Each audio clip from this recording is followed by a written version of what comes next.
चुनरी लाल मांगिने और चटकार मांगिने, चुनरी लाल मांगिने और चटकार मांगिने, अपना शिवा गुरु से ही है वरदान मांगिने, अपना शिवा गुरु से ही है वरदान मांगिने।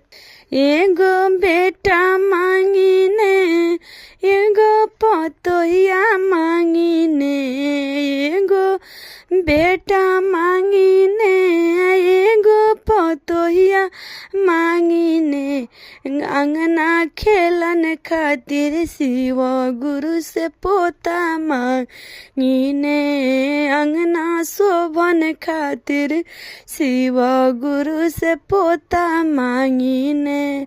चुनरी लाल मांगिने, चुनरी चटकार मांगिने, चुनरी लाल मांगिने, चुनरी चटकार मांगिने, अपना शिवा गुरु से ही है वरदान मांगिने, अपना शिवा गुरु से ही है वरदान मांगिने।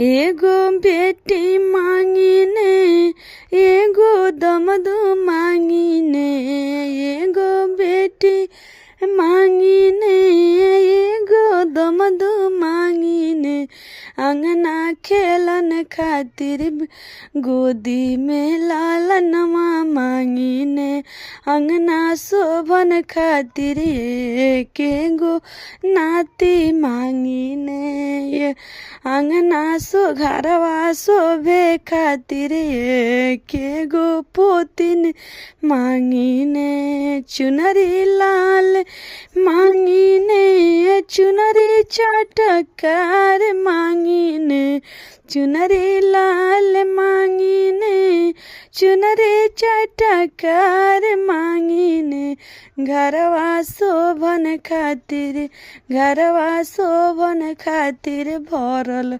परिवार मांगिने, घरवा शोभे खातिर भरल परिवार मांगिने। चुनरी लाल मांगिने, चुनरी चटकार मांगिने, चुनरी लाल मांगिने, चुनरी चटकार मांगिने। हम अवधसी नरवा शिव गुरु से वरदान मांगिने, हम सोरहो सिंहार शिव गुरु से वरदान मांगिने। चुनरी लाल मांगी